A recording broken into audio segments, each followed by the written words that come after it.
अल्पावधीत सोने चांदीच्या उद्योग क्षेत्रात नावलौकिक करणारे युवा उद्योजक अश्विन आंधळे व आशिष आंधळे यांच्या संकल्पनेतून त्यांच्या मातोश्री श्रीमती रंजनाबाई अशोक आंधळे यांचा 67वा जन्मदिवस अहमदपूर शहरात आगळ्या पद्धतीने साजरा करण्यात आला।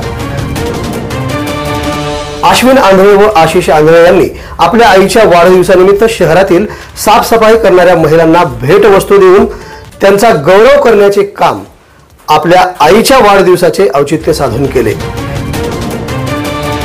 या भावस्पर्शी कार्यक्रमाच्या अध्यक्षा श्रीमती छाया बहन या होत्या, तर प्रमुख पाहुणे म्हणून अहमदपूर उपविभागीय अधिकारी मंजुषा लटपटे व तसेच पोलीस उपाधीक्षक अहमदपूर मनीष कल्याणकर, शहरातील प्रतिष्ठित उद्योजक आशिष गुणाले हे होते।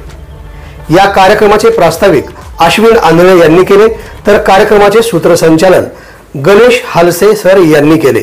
या कार्यक्रमाप्रसंगी माजी उपनगराध्यक्ष अभय मिरकले, माजी नगरसेवक राहुल शिवपूजे यांच्यासह औद्योगिक तथा सामाजिक क्षेत्रातील अनेक मान्यवरांची उपस्थिती लाभली होती। या कार्यक्रमाचा मुख्य हेतू म्हणजे वाढदिवसानिमित्त निरर्थक खर्च न करता तो खर्च कुठेतरी सदोपयोगी पडला पाहिजे, म्हणून शहरातील सफाई करणाऱ्या महिलांचा भेटवस्तू देऊन सन्मान करणे हाच खरा वाढदिवस, असे प्रतिपादन अश्विन आंधळे व आशिष आंधळे यांनी केले। या कार्यक्रमाचे आभार ॲडव्होकेट किशोर कोरे यांनी मानले। आवाज बहुजनांचा।